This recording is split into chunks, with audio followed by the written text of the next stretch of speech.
everybody, and welcome back to Pen to Print. This is the competition if you want to become a published author. So you've got to enter now, or the links are below this video. Today on the show, you are literally going to love this woman, her work and her wisdom. She's written a lot of books. She's won a lot of awards, and now she's also a mentor for Pen to Print as well. Please welcome to the show, Barbara Nadel. Hey, thank you, Rena. I love it. I love her laugh. I love your persona. And I just think this is going to be such a great interview because a lot of people, they want to become authors. Yeah. And it's like, how do you get there? So we're going to talk about that today. So how did it all start for you? Right. Well, I knew absolutely nothing about publishing. Mm-hmm. I come from working class background. I'm an East Ender. And other people got published, not me. Even when I went to university, it was sort of like, well, yeah, fair enough, but you still can't do those sort of things, You can have a good job if you like, but you can't do those sort of things. So it was something I think I wanted to do when I was a kid. I sort of messed around with words and things. And then I took my degree. I took a degree in psychology. And I worked in that field for quite a number of years. I did a bit of teaching. I ended up working in a psychiatric hospital and then out in the community. Yeah. When I was working in the psychiatric hospital, it is a very pressured and a very imperfect place to work because we're working with people who are very ill. Yeah. And we kind of all knew, the hospital was closing at some distant time in the future. We knew that what we did wasn't enough, but we also knew that what was going to happen when everybody went into the community wasn't going to be enough either. And at one point, I started working on the medium secure unit that we had at our hospital. So that's with people who are mentally disordered offenders. And that is, if anywhere, is, the sort of environment that makes you think, God, this system is broken. Yeah. It's that. Yeah. And also I think the stress of it. Because it is a highly stressful job to do that. The stress of it. And also the fact that there's so little you can do. These people have committed offences whilst mentally disordered. Yeah. Half the time they don't even know they've done anything. And even if they do, they're in the midst of some delusion that's telling them there's a reason for that is not real. They're victims if they are alive, can't get any closure because they can't speak to them, So it's a very bad situation for everybody.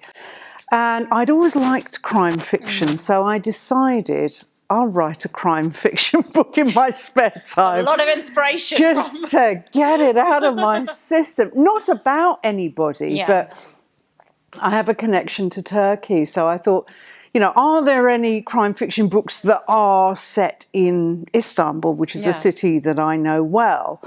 Because, it's just so full of history and stories, and there wasn't.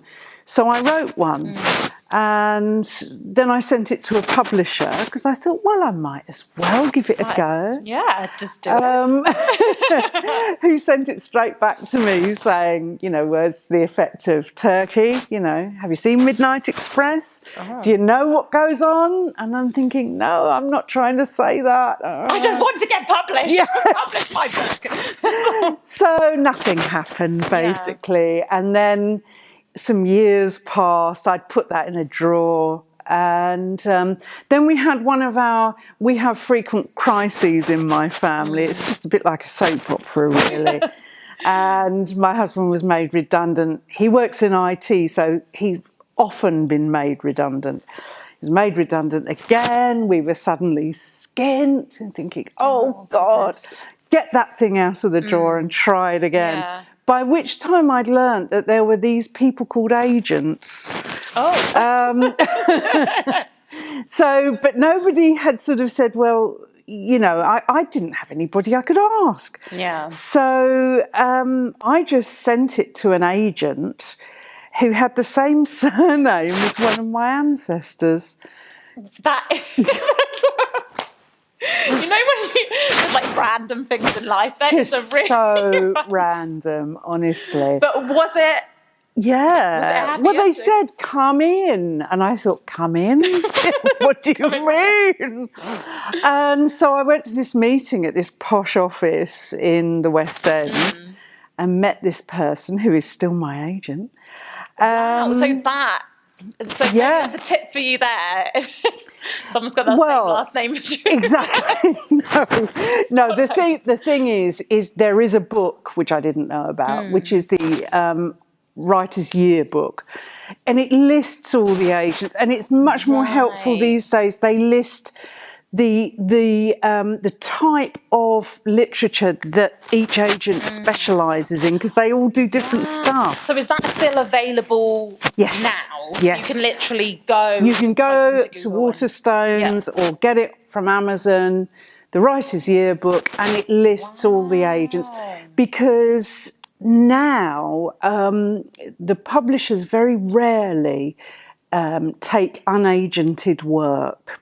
So what's been happening is, because people used to just send manuscripts into publishing houses, and they used to look at them and go yes or no or whatever, you know. But they were getting so many that now they go through agents. Yeah.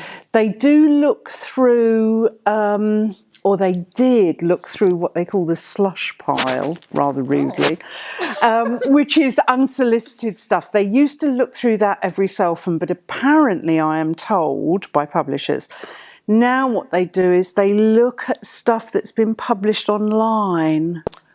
Right.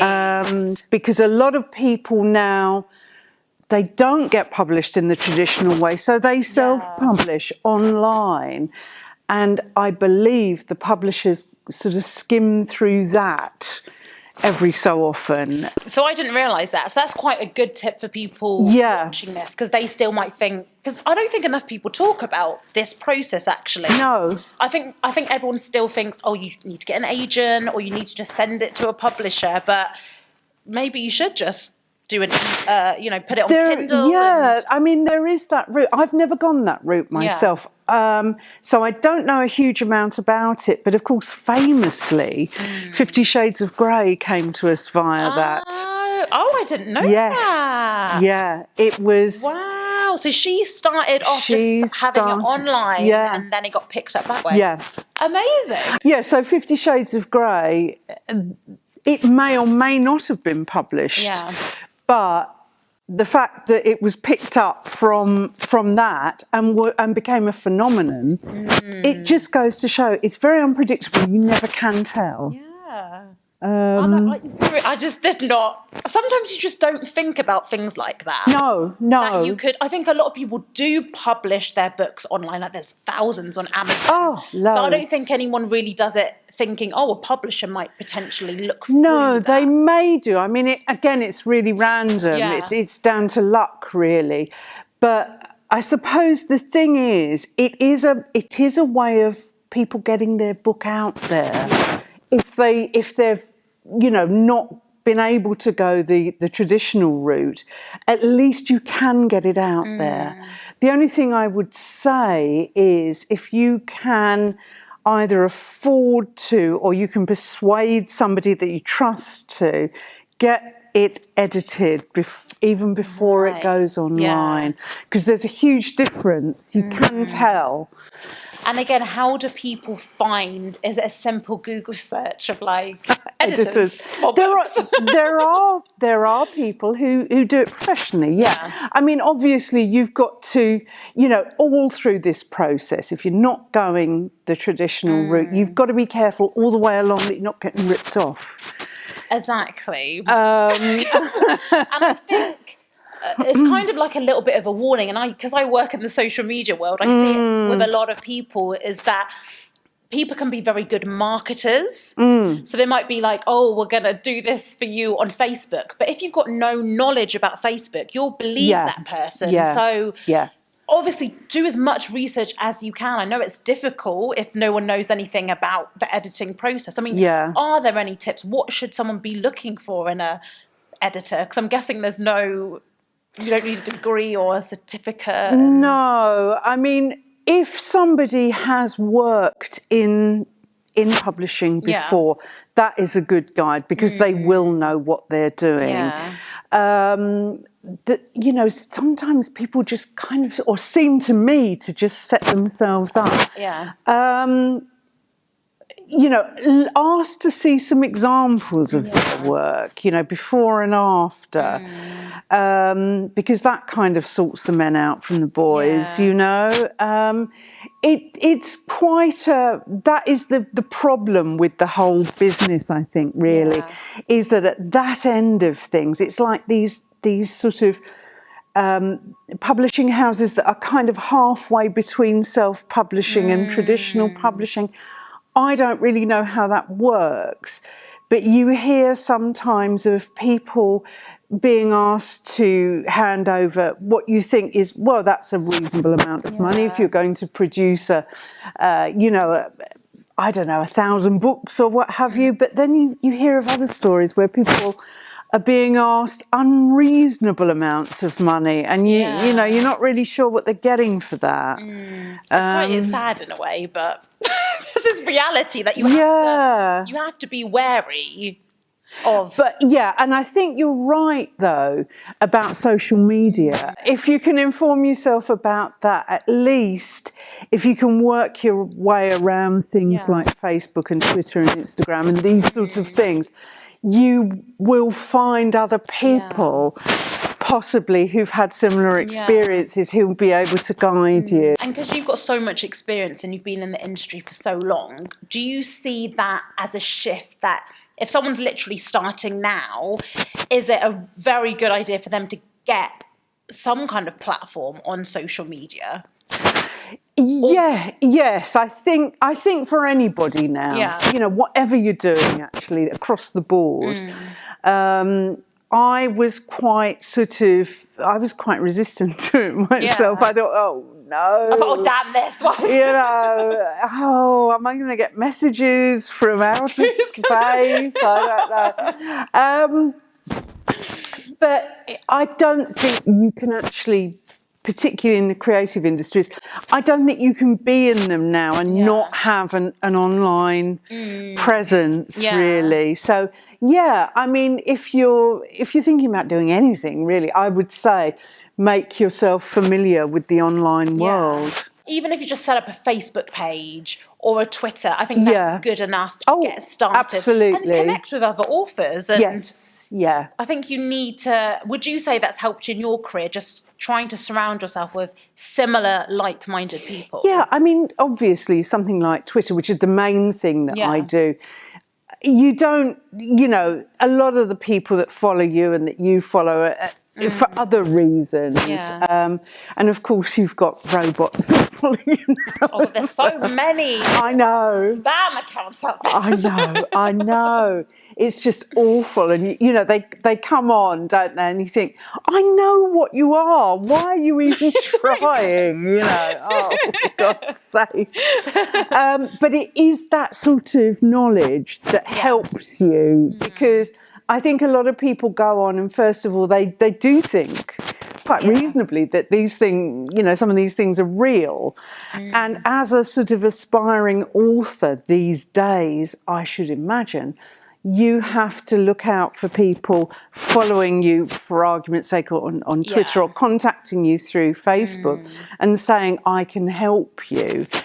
Because some of them might, but some of them may not. As well, just don't get overwhelmed. Have one or two social media accounts, but just focus on what you're good at. Yes, that is absolutely. Writing your books. What would you say has been your biggest challenge in your career? That's a good question. I don't know. Keeping going. I think. But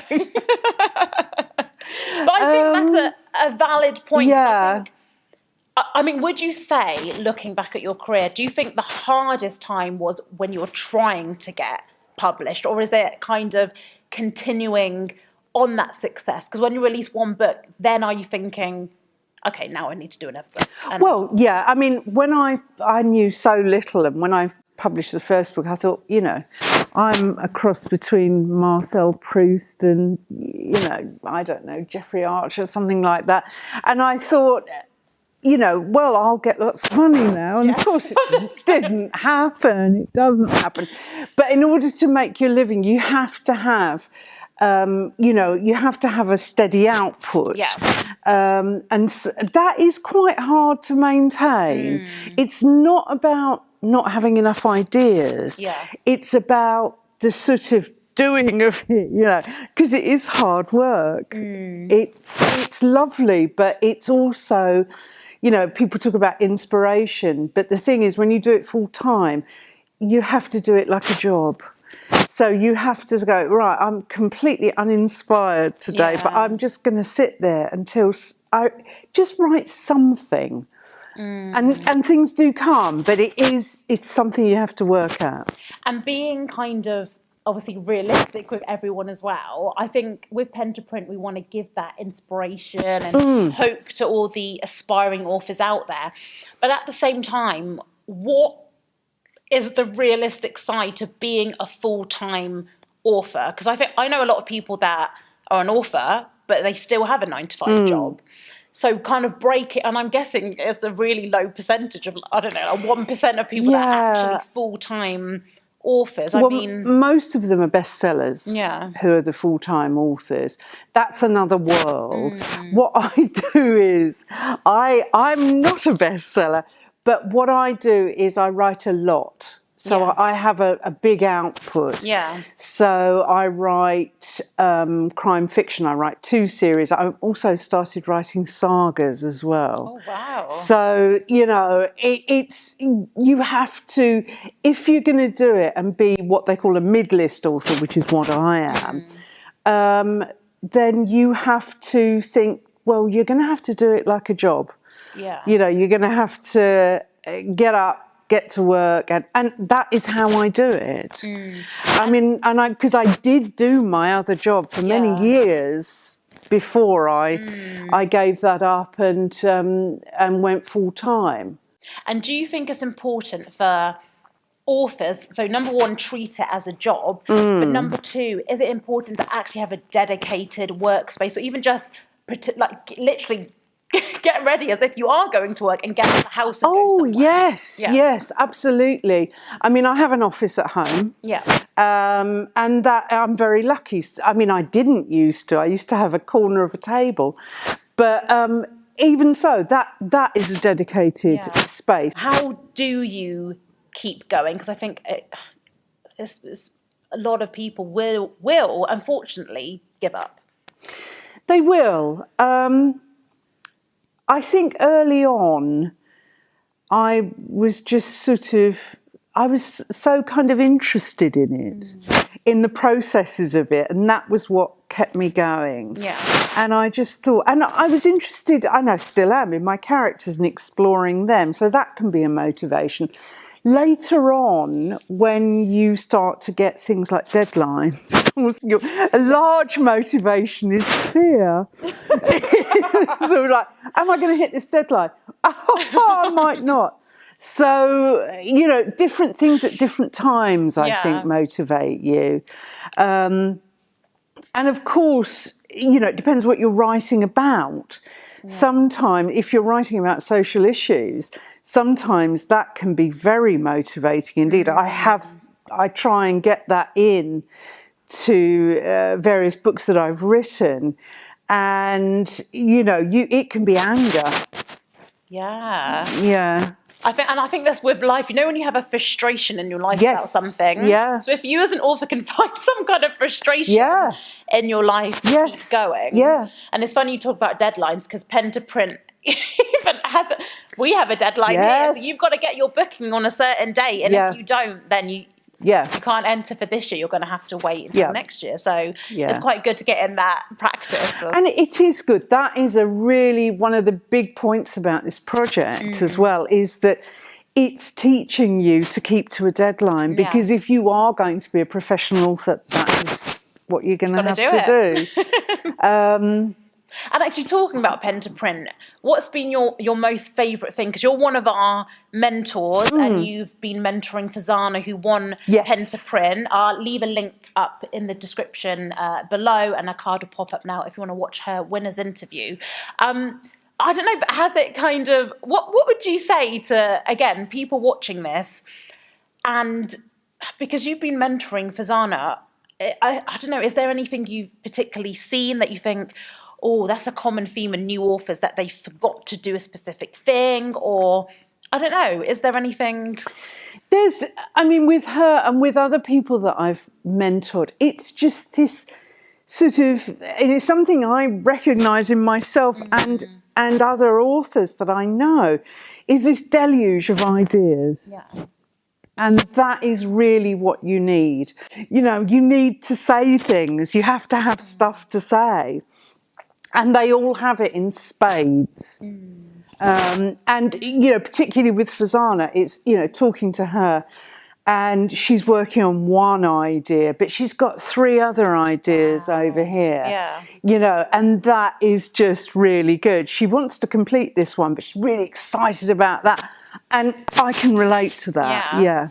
And as an author, how do you kind of streamline that process of when you're writing one book, but then you're like, oh, I've just thought about this for something else? Do you just try and... you just make a note of it. Yeah. You know, I always say to people, you know, because sometimes you can get kind of kidnapped by an idea. Yeah. I've had that, and I'm thinking, oh God, I've got to finish this book, but I really want to write about this. You know, and you've got to sort of write down a sort of outline of that. Yeah. And then go back to what you're doing. You have to be quite disciplined about that. Because the other thing I wanted to say as well is it's really important to finish what you're doing. Yeah. Because even if you look at it, and I mean, I've done this 1,000 times, look at what you've done and you go, this is crap. I hate this. Oh, I know, this is just rubbish. Finish it.